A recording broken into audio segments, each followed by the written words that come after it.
हम आपके लिए लाए एक new series weekly market analysis, जिसमें हम हर वीक पूरे वीक की स्टडी करेंगे कि पहले वीक में क्या हुआ था and next week go to strategies कौन सी होनी चाहिए। मतलब कि ये स्ट्रेटजी नेक्स्ट वीक की जा सकती हैं। इंपॉर्टेंट लेवल कौन से हैं, इंपॉर्टेंट ऑप्शन फैक्ट। हम हमेशा यही मानते हैं कि मार्केट अनसर्टेन है एंड कहीं भी जा सकती है, बट हमें इंपॉर्टेंट लेवल पता होना चाहिए। आज हम ये भी डिस्कस करेंगे कि इंपॉर्टेंट लेवल हमें पता क्यों होने चाहिए एंड वो हम स्ट्रेटजी में कैसे यूज कर सकते हैं। Few points to remember: market is uncertain and will remain uncertain, you have to live with it. Option premium exist only due to uncertainty, and if there is no uncertainty then zero option premium and option trading not exist. IV means volatility means uncertainty. इसका meaning क्या है? जो IV होती है उसका indication है वॉलिटी से। जितनी ज़्यादा वॉलिटी होगी उतनी ज़्यादा मार्केट में अनसर्टेनिटी होगी। Different index different IVs। Normally Nifty की जो IV होती है 14 to 18 रहती है, एंड बैंक निफ्टी की नॉर्मल IV कितनी होती है 20 to 25। नॉर्मल INR की IV कितनी होती है अराउंड 4 to 5। जो हमने क्या सीखा? मोर IV more uncertainty and more risk but more profit opportunity. जैसे कि आपने देखा होगा जो USD INR की IV है वो 4-5 है, वो निफ्टी से कम है। तो आपको देखा होगा कि जो INR में मूवमेंट है वो निफ्टी से कम आती है। एंड जब आप निफ्टी को बैंक निफ्टी से कंपेयर करते हो तो बैंक निफ्टी मूवमेंट निफ्टी से ज़्यादा आती है।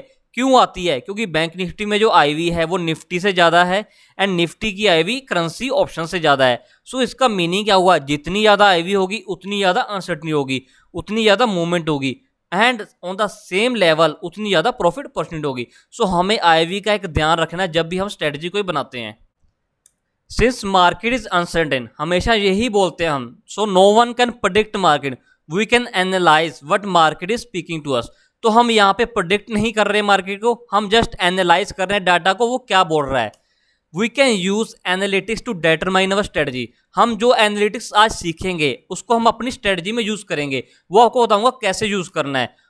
For example, if Nifty resistance is at 11300, ये लेवल कैसे भी आया हो, चाहे ट्रेंड लाइन से आया हो, चाहे मूविंग एवरेज से आया हो, चाहे एक्सपोनेंशियल मूविंग एवरेज से आया हो, चाहे किसी भी लेवल से आया हो, चाहे ओपन इंटरेस्ट से आया हो।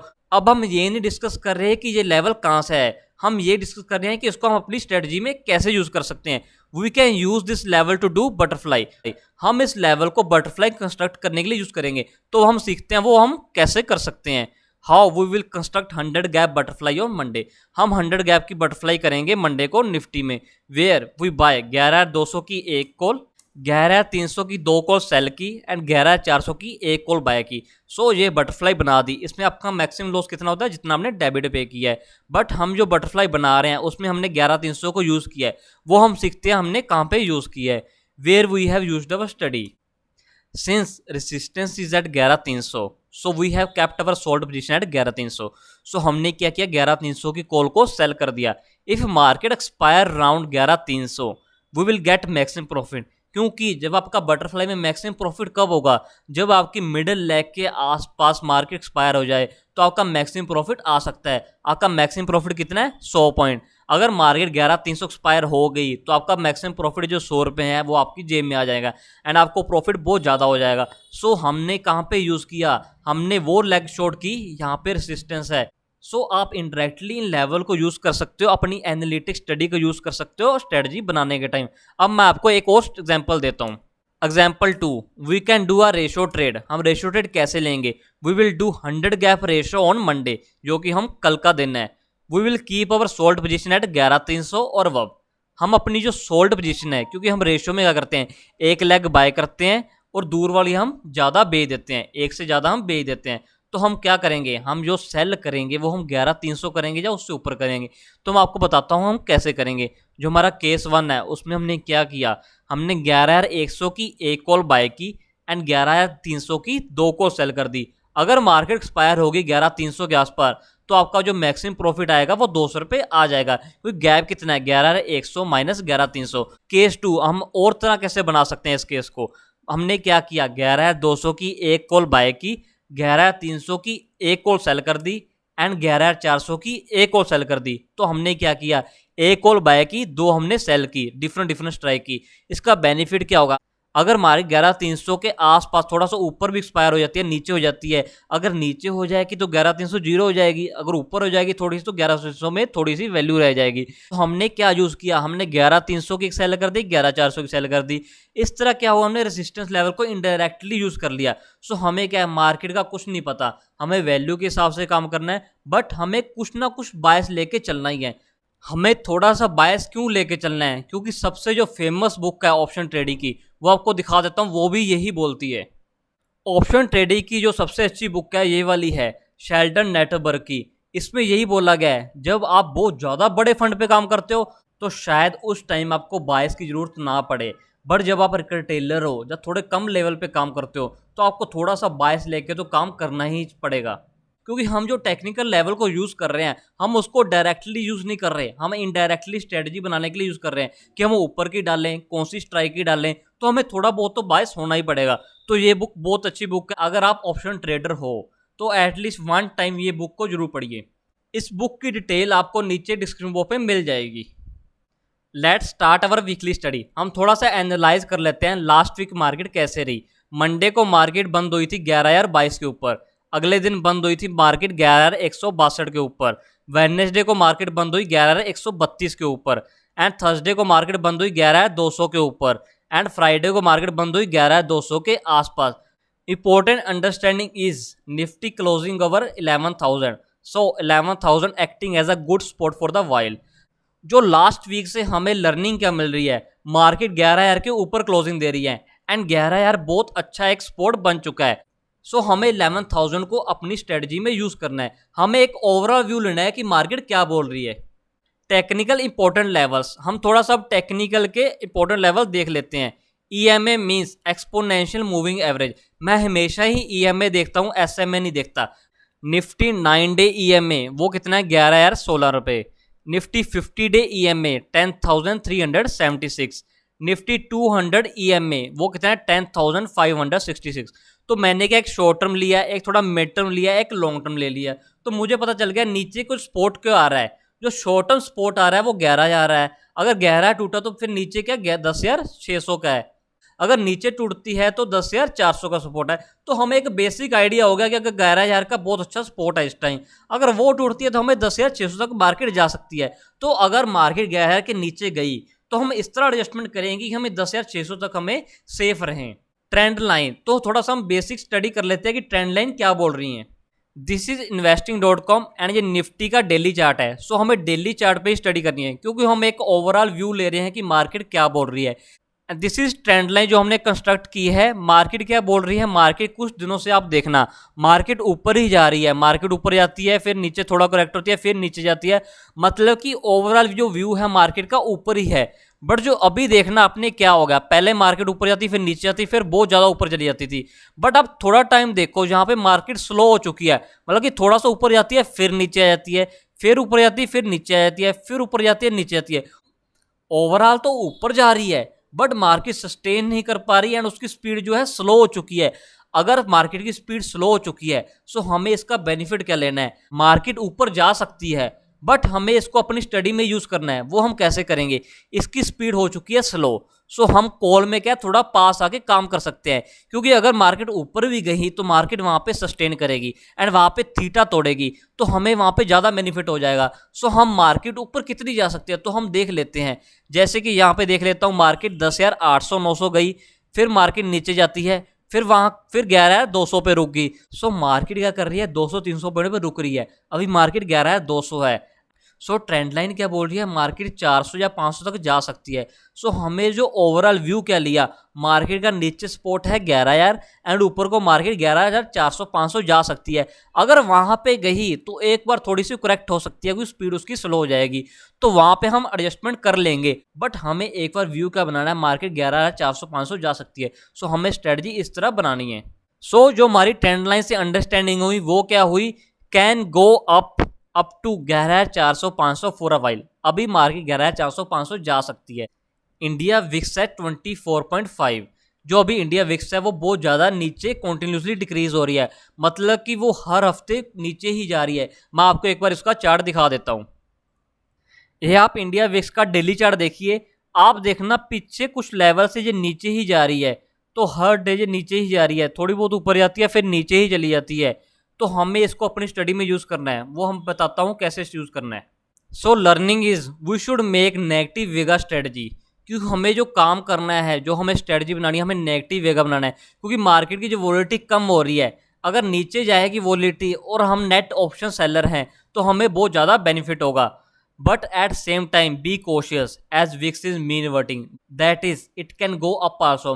विक्स का एक प्रॉपर्टी होती है वो मीन रिवर्टिंग होती है, वो नीचे नीचे नहीं जाती, अगर नीचे चली जाए तो वो ऊपर चली जाती है, सो वो मीन रिवर्टिंग होती है। तो हमें कोशियस भी रहना है at the same time. Keep negative Vega but at limited level with focusing more on theta 80। तो हमें क्या करना है, अपने वेगा को नेगेटिव रखना है, but at the same level हमें फोकस भी करना है थीटा के ऊपर। जो हमारी सबसे अच्छी स्ट्रेटजी है बटरफ्लाई, उसमें हमारा नेगेटिव वेगा होता है, बट हम फोकस करते हैं थीटा के ऊपर। तो हम वेगा को कंट्रोल रखते हैं, हम ज़्यादा नहीं रखते। अगर आप स्ट्रैडल कर दोगे उसका वेगा बहुत ज़्यादा होता है, आपको प्रॉफिट भी ज़्यादा आता है, लॉस भी ज़्यादा आता है। बट जब हम बटरफ्लाई करते हैं तो जो हमें नेगेटिव वेगा से लॉस आता है वो हमारा सेटअप हो जाता है थीटा से, क्योंकि उसमें इतना ही लॉस आता है जितना थीटा से प्रॉफिट आ जाए। अगर उसमें वेगा से ही प्रॉफिट आ जाएगा, थीटा से ही प्रॉफिट आ जाएगा बटरफ्लाई में, तो उसमें बहुत ज़्यादा बेनिफिट हो जाता है आपको। That is positive theta and nega vega strategy perform well in such scenario. Butterfly, iron fly, ratio, straddle, strangle, iron condor perform well in such scenario, क्योंकि सब स्ट्रेटजी का पॉजिटिव थीटा है एंड नेगेटिव वेगा है। Go to strategies for next week, ये सबसे important discussion है, इसको बड़े ध्यान से सुनना। Important option fact as on 25 July, weekly Nifty expiry 30 July, ATM straddle closed at 216, weekly bank Nifty expiry 30 July, ATM straddle close at 717। जो अभी स्ट्रैडल चल रहे हैं वो 216 चल रहा है फ्राइडे को, एंड बैंक निफ्टी का 770 पे चल रहा है। निफ्टी की जो 100 गैप बटरफ्लाई है वो कितने पे क्लोज हुई थी, 10 से 13 रुपए के अंदर क्लोज हुई थी, क्योंकि हमने एक रेंज ले ली, क्योंकि ओटीएम 200 ओटीएम, तो हमें एक रेंज ले ली कि 10-12 रुपए चल रही है उसकी। Nifty 50 gap butterfly closes at 3 से 4 रुपए के अराउंड क्लोज हुई थी। बैंक निफ्टी 200 गैप बटरफ्लाई, इसकी कितनी रेंज थी, 15 से 20 रुपए के आसपास क्लोज हुई थी। Call option majorly trade lower than put option, और वी कैन से, एक हमारा क्वेश्चन है, कॉल ऑप्शन हमेशा ही पुट ऑप्शन से लो ट्रेड करते हैं, और we can say call option butterfly always trade higher than put option. तो मैंने आपसे दो क्वेश्चन पूछे, we have arranged a poll on this in our Telegram channel, you can be part of the poll and answer will be shared in our Telegram channel. अगर आपको इसका answer जानना है तो आप टेलीग्राम चैनल को join कीजिए, वहाँ पे हमने पोल करवाया, आप पोल भी कर सकते हो, एंड वहाँ पे मैं आपको आंसर बताऊंगा कि इसका क्यों होता है, क्योंकि ये क्वेश्चन बहुत ज़्यादा आता है, तो इसका एक रीज़न है, वो हम आपके साथ डिस्कस करेंगे। एक इंपॉर्टेंट नोट आपके साथ डिस्कस करना चाहता हूँ, since market is uncertain and you also need to be dynamic as market, this analysis can itself change when you enter tomorrow as any news flow can affected. तो ये analysis कल भी change हो सकता है, क्योंकि अगर कोई न्यूज़ आ गई तो। So focus on learning how we do analysis and you become independent to do analysis yourself for each day and even in live market. We work on ground level, our strategy we will discuss only those we have taught till now. So मैं आपको वही strategy बताऊंगा जो मैंने discuss कर चुकी हैं, कि मंडे कौन सी करनी है, फ्राइडे को आप कौन सी एक बार ट्राई कर सकते हो, बट ये एनालिसिस भी चेंज हो सकता है। सो आपको एक सीखना है कि हम कैसे करते हैं, आपको अपने लेवल पे खुद को करना है। ये मंडे को हम कहाँ पे काम कर सकते हैं, वो विल प्रेफर 100 गैप और 50 गैप बटरफ्लाई इन निफ्टी, तो हम 100 गैप या 50 गैप की बटरफ्लाई में काम कर सकते हैं। 200 गैप की बटरफ्लाई बैंक निफ्टी में हम काम कर सकते हैं। 132 500 gap in bank Nifty, bank Nifty में हम 132 में काम कर सकते हैं। तो मैं आपको बता देता हूँ 132 क्या होता है। Example on call side, market at 22,000 and you assume market can stabilise or go up, so bye 23,000 की मैंने एक कॉल बाय कर ली। थोड़ा सा हम ओटीएम लेते हैं, क्योंकि इसमें आपका जो मैक्सिमम लॉस होता है आपका डेबिट नहीं होता, बट इसमें क्या आपका प्योर है स्ट्रेटजी है, क्योंकि एवरी सेल पोजीशन के लिए आपके लिए एक बाय पोजीशन है। वी विल बाय 23,000 एक लॉट, 23,500 के मैंने 3 लॉट सेल किए एंड 24,000 के मैंने 2 लॉट बाय कर लिए। सो मेरी प्योर है स्ट्रेटजी है, बट मैं थोड़ा सा ओटीएम करता हूँ, क्योंकि मार्केट को थोड़ी स्पेस देता हूँ मूव होने के लिए, एंड ये है आपको बहुत अच्छा प्रॉफिट देगा अगर आप इसमें कंटिन्यूसली काम करोगे। ट्यूसडे को क्या करेंगे, निफ्टी में 50 गैप बटरफ्लाई में हम काम कर सकते हैं, निफ्टी में 132 भी कर सकते हैं, 100 गैप और 150 गैप में हम काम कर सकते हैं। बैंक निफ्टी में हम क्या करेंगे, 200 गैप में काम कर सकते हैं। बैंक निफ्टी के 132 कर सकते हैं 400 गैप में। वेडनेसडे को हम कौन से में काम कर सकते हैं, निफ्टी के 50 गैप में कर सकते हैं एंड निफ्टी के 132 में कर सकते हैं 100 गैप में। आप कॉमन पुट साइड दोनों साइड कर सकते हो।